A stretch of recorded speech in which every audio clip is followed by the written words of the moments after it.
আসসালামু আলাইকুম। আপনারা সবাই কেমন আছেন? দেখতে দেখতে রমজান মাসের দিনগুলো শেষ হয়ে গিয়েছে আর ঈদের একটা আমেজ আমাদের সবার মধ্যেই চলে এসেছে। তো ঈদের স্পেশাল আজকের পর্বে আপনাদের সবাইকে স্বাগত।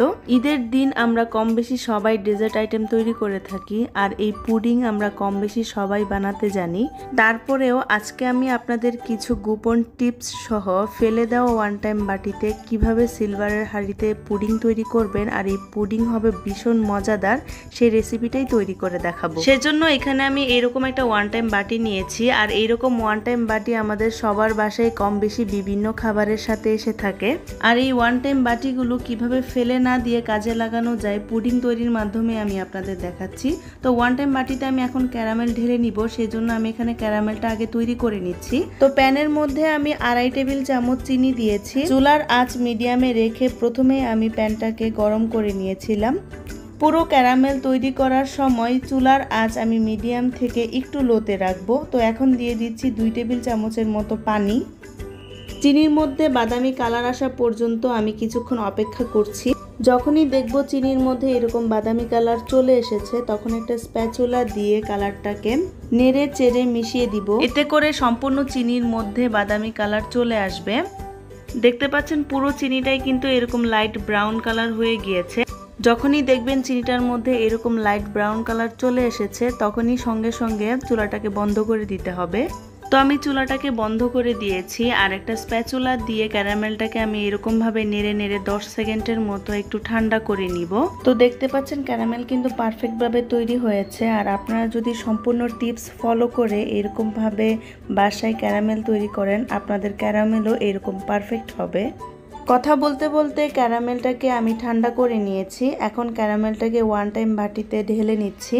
ঢেলে নেওয়ার সঙ্গে সঙ্গে বাটিটাকে ধরে এরকম ভাবে ঘুরিয়ে ঘুরিয়ে পুরো ক্যারামেলটাকে বাটিটার মধ্যে সেট করে নিতে হবে। এদিকে ক্যারামেল সেট হতে হতে আমরা পুডিংয়ের ব্যাটারটা তৈরি করে নিচ্ছি।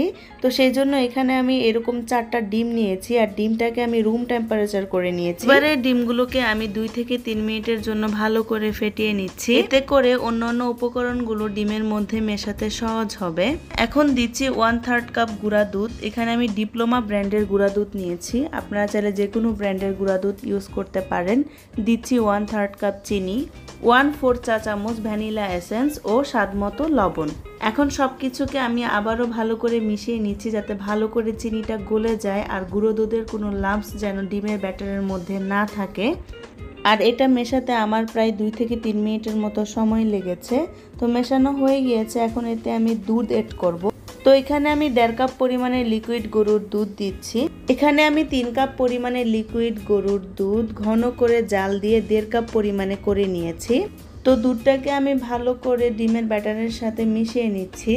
পুডিংটাকে ক্রিমি আর মজাদার করার জন্য অবশ্যই দুধটাকে ঘন করে জাল করে নিতে হবে, তারপর ডিমের ব্যাটারের সাথে অ্যাড করতে হবে।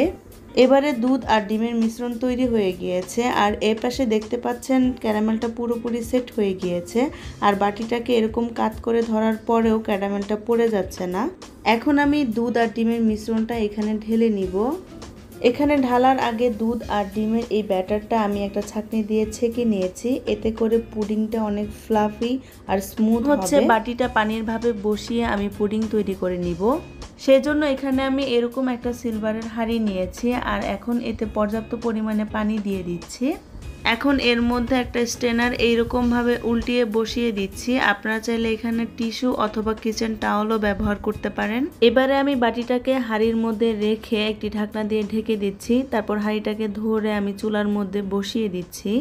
আর এই পর্যায়ে চুলার আঁচ মিডিয়াম থেকে একটু লোতে থাকবে। আপনাদের সুবিধার্থে আমি একটা জিনিস দেখিয়ে দিচ্ছি, চুলার আঁচ খুব বেশি বাড়িয়ে দিয়ে পুডিং তৈরি করা যাবে না। এতে করে পানি অনেক বেশি বলক উঠতে থাকবে আর ডিমের মধ্যেও কিছুটা পানি চলে আসবে। তো ভিডিওতে কিন্তু আপনারা দেখতেই পাচ্ছেন পানিটা অল্প অল্প করে বলক উঠছে। সেজন্য চুলার আঁচ মিডিয়াম থেকে একটু লোতে দিয়ে পুডিংটাকে কুক করতে হবে। ঢাকনা দিয়ে ঢেকে দেওয়ার পর পুডিংটাকে আমি প্রায় 20 মিনিটের মতো কুক করে নিয়েছি। 20 মিনিট পর দেখতে পাচ্ছেন পুডিং এর কি অবস্থা। এখন একটি কাঠি দিয়ে আমি চেক করে নিব পুডিংটা পুরোপুরি তৈরি হয়েছে কিনা। কাঠি দিয়ে চেক করার পর দেখতে পাচ্ছেন কাঠিটা কিন্তু ক্লিয়ারলি বের হয়েছে, তার মানে পুডিংটা পারফেক্টলি কুক হয়েছে। এখন আমি পুডিংটা পুরোপুরি ঠান্ডা হয়ে যাওয়া পর্যন্ত অপেক্ষা করব। তো অপেক্ষার পালা তো শেষ হলো। এবার আমি কাঠিটা দিয়ে পুরো পুডিংটাকে এইরকমভাবে বাটি থেকে আলগা করে নিচ্ছি, তারপর একটা প্লেটে সার্ভ করে নিচ্ছি। আর এই কাজটা কিন্তু একটু আস্তে ধীরে করতে হবে, না হলে কিন্তু পুডিংটা ভেঙে যাওয়ার সম্ভাবনা থাকবে। আর বাটিটা উল্টিয়ে দেখতে পাচ্ছেন পুডিংটা কত সুন্দর পারফেক্টলি কুক হয়েছে। আমি এটা এখন কেটে দেখাচ্ছি। ব্যাস তৈরি হয়ে গেল মজাদার পুডিং। দেখলেন তো, ফেলে দেওয়া ওয়ান টাইমের বাটিতে কত সুন্দরভাবে পারফেক্টলি পুডিং তৈরি করে ফেলা যায়। নতুনরা কিন্তু ঝটপট এই রেসিপিটা ফলো করে বাসায় এই পুডিং বানিয়ে ফেলতে পারবেন। আর পুডিংটা খেতে মাশাআল্লাহ ভীষণ মজা হয়েছিল। আর পুডিংটা দেখতে পাচ্ছেন কতটা সফট হয়েছে। আপনারা কিন্তু এই রমজান মাসের ইফতারিতে অথবা ঈদের দিন সকালবেলা এই পুডিংটা বাসায় তৈরি করে ফেলতে পারবেন। আর সবাই এই পুডিংটা খেয়ে বাসায় শুধু আপনারই প্রশংসা করতে থাকবে। যদি এই ভিডিওটি ভালো লেগে থাকে অবশ্যই আমার চ্যানেলটি সাবস্ক্রাইব করবেন। আজকের মতো এখানেই বিদায় নিচ্ছি। আল্লাহ হাফেজ।